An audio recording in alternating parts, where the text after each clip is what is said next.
Eli had stopped waiting to be picked up from school by the time he turned 11. He knew the pattern. His mother's sedan always arrived 15 minutes late for Amanda, never for him. His sister got the warm towel, the bottle of orange juice, the casual hand on the back of her head. Eli got the keys tossed his way. The message was never said, but it was loud. You're not the one we worry about. Even in kindergarten, Amanda had the spotlight. Eli remembered the Christmas play. Amanda was the Snow Queen in a custom-made costume with sequins. He was a tree, a bent one. Their parents sat in the front row, recording every second of Amanda's lines. Eli caught their eyes once and then never again. He wasn't trouble. He was quiet, got good grades, never asked for much. But the more invisible he became, the more they seemed to confirm it was right to overlook him. Eli once drew a detailed sketch of a firefly landing on a window. His art teacher pinned it in the hallway and said he had a unique eye. His mom saw it after parent-teacher conferences and said, "Oh, you still like doodling?" At 10, Eli began to understand there were things he couldn't say, like how he preferred watching baking shows with his grandmother instead of football with his dad, or why he felt something strange and warm when his best friend hugged him too long. He didn't have the words for it yet, but when his dad caught him trying on Amanda's glitter headband one afternoon, the slap on the kitchen table wasn't for the act, it was for what it might mean. Eli didn't cry. He just nodded, took it off, and never touched it again. While Amanda bloomed into a teenage girl adored for her cheer routines, her trendy outfits, and her sarcastic humor, Eli shrank. His clothes were hand-me-downs, often a size too large. His birthday was marked with practical gifts, socks, notebooks, a pack of pens. Amanda once got concert tickets, a surprise dinner, and a personalized cake that spelled her name in gold icing. The closest thing to affection Eli knew was his grandmother. She lived 2 towns away, but visited every other month. She always brought something, a bag of Eli's favorite granola bars, a used poetry book from a thrift store, once even a rainbow keychain with a quiet wink. "I like color," she'd say. She never asked Eli directly, never pushed, but he always felt safe when she was around. At 12, Eli finally found the word that explained the space he lived in: gay. He whispered it to himself in the bathroom mirror, testing its weight. It didn't feel dirty, just unfinished. He didn't come out, he didn't dare. But that word stayed with him like a folded note in his pocket, a secret that felt both terrifying and essential. One day, he accidentally left his Instagram open on the family laptop. A private message from a boy named Noah sat unread in the browser. Nothing scandalous, just a sweet line. "You look really nice today." His mother closed the laptop quietly. She didn't yell, she didn't ask. But that evening, she told Eli he wasn't allowed to use social media anymore. "Too many bad influences," she said. That was the last time Eli received a text from Noah. By 14, Eli stopped expecting fairness. Amanda was accepted into a summer camp for future leaders and received a laptop as a gift. Eli entered a statewide poetry contest and won 3rd place. No one asked about it. No one read his poem. The silence became a habit. He didn't scream into pillows. He didn't rebel. He became better at pretending. Pretending he didn't care when Amanda's graduation party had over 50 guests and he got a sheet cake in the kitchen. Pretending he didn't notice when their parents introduced Amanda to family friends as our future lawyer and called him Eli, the artistic one, with a slight shrug. He knew better than to wish for equality. He stopped wishing altogether. But deep inside, there was a part of him, quiet, unreadable, that refused to disappear. A part that still wrote poems under the covers, still kept his grandmother's rainbow keychain in a locked box, still believed that one day he wouldn't just be the shadow behind someone else's light. That part of him never said much. It just waited and waited until the moment it no longer had to. If this story touched something in you, follow us for the next part. Eli left home for college with a single suitcase, a backpack, and $200 saved from cleaning houses over the summer. He didn't cry when his parents dropped him off because they didn't. They had taken Amanda to college 2 years earlier, stayed overnight in a hotel, helped decorate her dorm with fairy lights and matching comforters. For Eli, they sent a box of granola bars and a text that read, "Good luck, let us know if you need anything." He never replied. His room in the dorm basement smelled of mold and floor wax. The paint peeled near the ceiling. The window barely opened, but it was his, and for the first time in his life, Eli could breathe without permission. Still, survival was a full-time job. The partial scholarship he earned covered tuition, but not housing or books.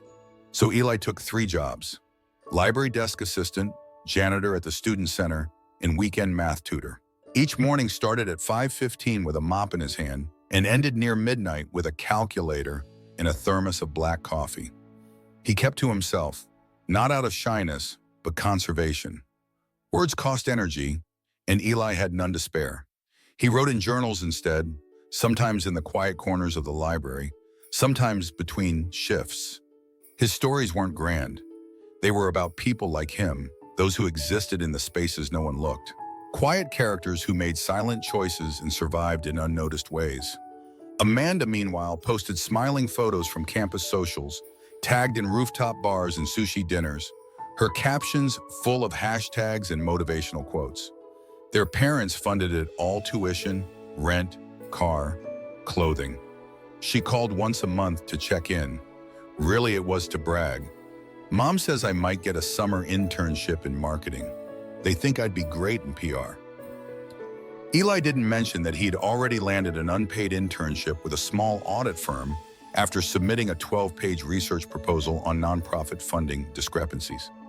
He didn't mention that he was invited to sit in on a private seminar for financial ethics led by a former IRS official, or that his professors had started to notice him, not as the quiet one, but as someone who always had the numbers right.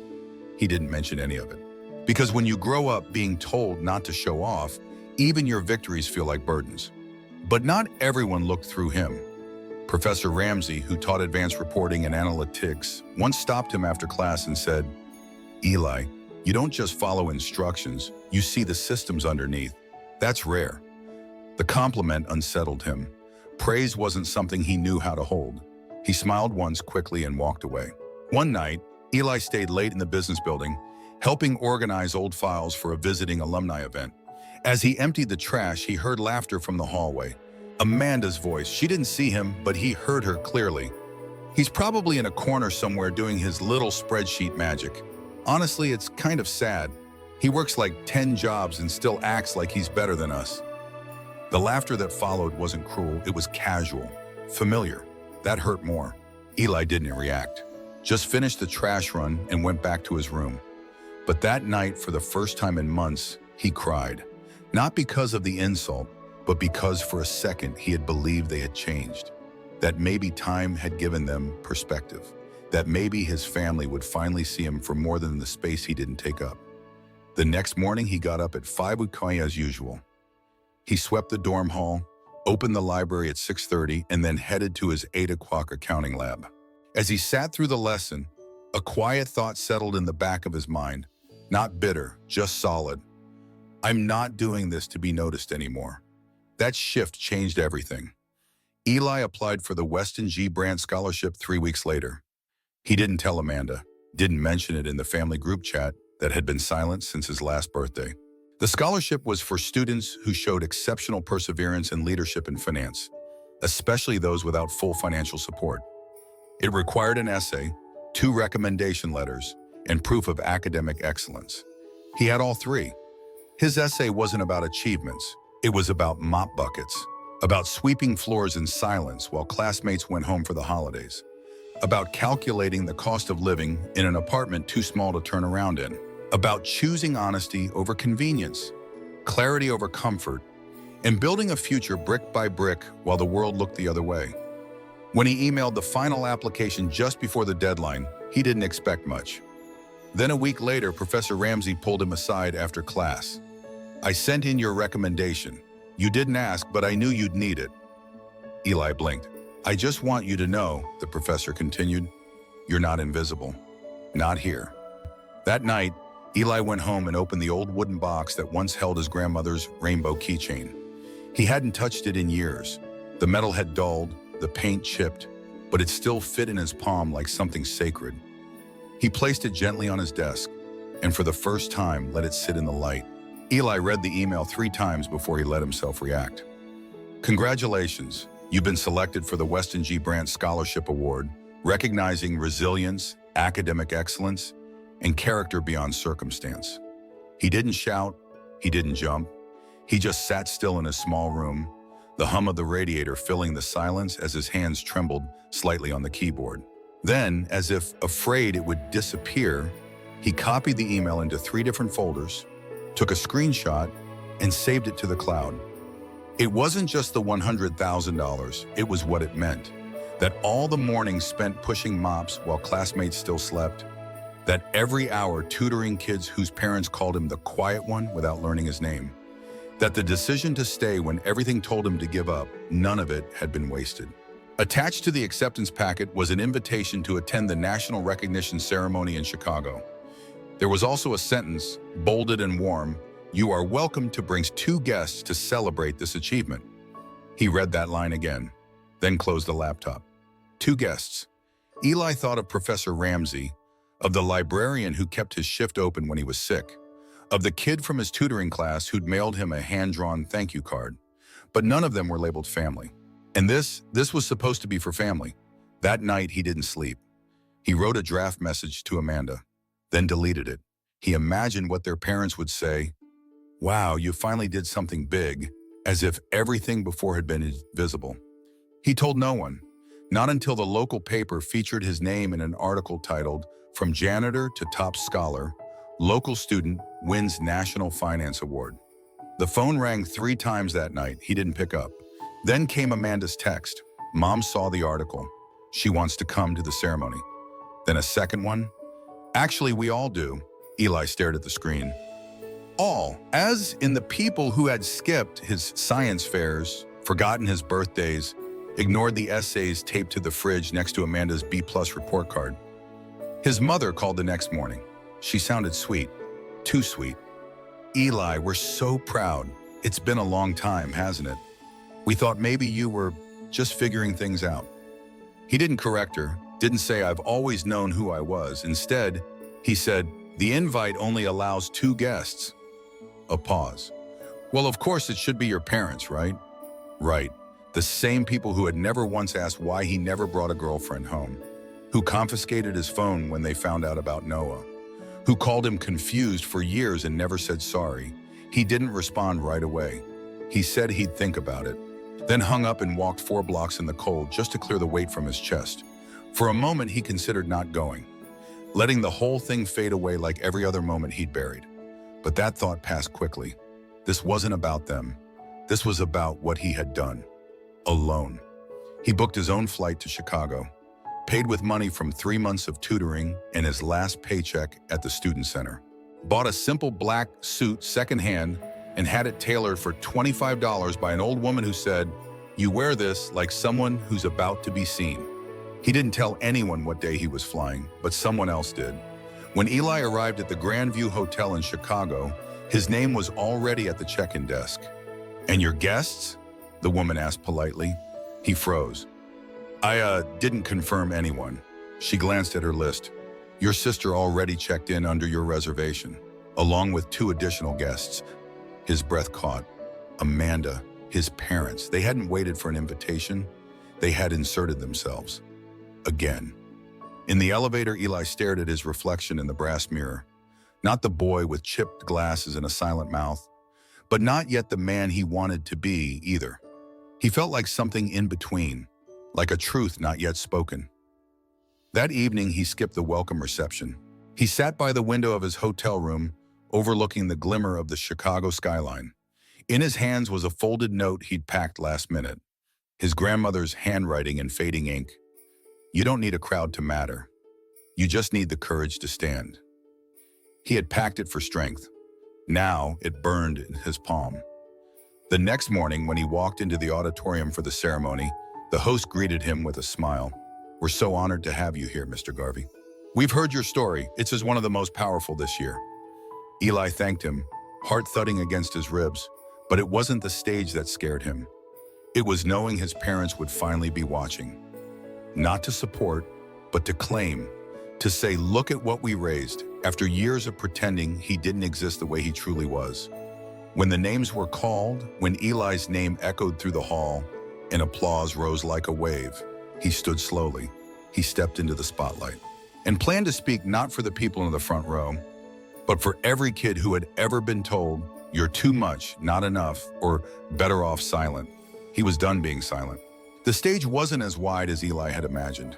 Just a few polished wooden boards, a podium, and lights that washed over the audience like daylight, pretending to be something warmer. The applause that welcomed him felt far away, like rain on a distant rooftop. He walked slowly, hands steady, every step a quiet refusal to let fear speak louder than truth.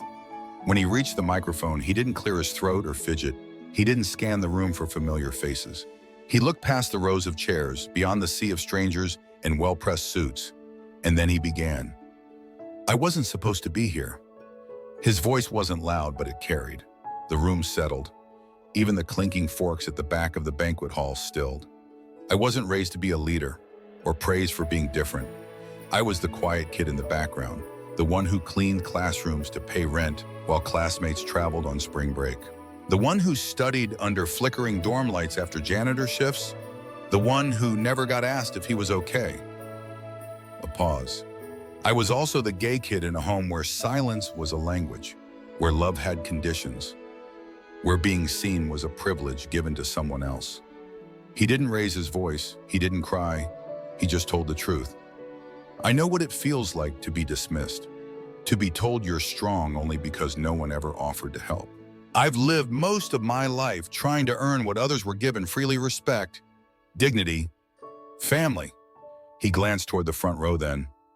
His parents sat stiffly, unreadable. Well, Amanda's hands were folded tightly in her lap. "But here's the thing," Eli continued. "I didn't get here in spite of who I am. I got here because of it. Because being different made me work harder, see deeper, and hold on longer. Because surviving silence taught me how to listen. And being unloved on paper made me rewrite what family truly means." There was no applause yet, just stillness, that heavy, sacred kind. "I want to thank the Weston G. Brandt Foundation, not just for this scholarship, but for proving something I never thought I'd say aloud, that I don't need anyone's permission to matter." He stepped back. For a moment, the microphone caught only his breath. Then the room erupted. Loud, full, not polite. People rose to their feet. Some clapped with both hands over their hearts. Others wiped their eyes. Somewhere in the back, a woman whispered, "He said it for all of us." Eli didn't stay to soak it in. He walked off stage calm and clear. He was halfway down the side hallway when he heard footsteps behind him. A voice called out, his mother. "Eli, wait!" He turned. She stood a few feet away, hesitant. Her dress shimmered slightly under the hallway lights. "I didn't know you had gone through so much," she said. "You never asked," he replied softly. Amanda caught up, breathless. "You were incredible up there." He didn't answer. Their father joined moments later.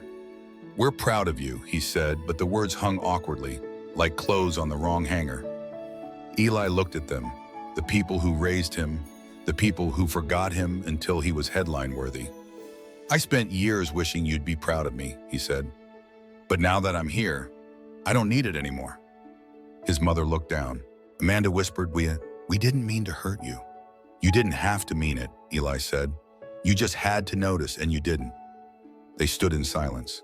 And then Eli delivered the final cut, quiet, not cruel. "I didn't put your names on the guest list. You came anyway. But the seat meant for family? I left it empty on purpose." And then he walked past them, toward the reception hall, toward the recruiters waiting with handshakes and opportunities, toward the future that no longer included waiting to be chosen. As he re-entered the main room, a woman in a teal blazer approached. "Mr. Garvey," she said, extending a card. "I'm with Everett & Company. We'd love to invite you to our Manhattan office for a conversation about your future. We think you'd be a perfect fit." Eli smiled, not politely, not modestly, but with the quiet confidence of someone who had finally stepped out of the shadows. "I'd be honored," he said. The flash of a camera went off behind him, a press photographer. Eli turned just enough to be caught mid-smile. In the background, just out of focus, his family stood by the exit, small, blurry, fading. And in the foreground, Eli, centered, visible, seen. New York didn't greet Eli with a celebration. No banners, no welcome signs, just the usual swarm of maids, the faint scent of roasted peanuts near subway stairs, and the screech of train wheels on steel. But that was exactly what he wanted, anonymity that felt like freedom. He returned to his one-room apartment in Harlem.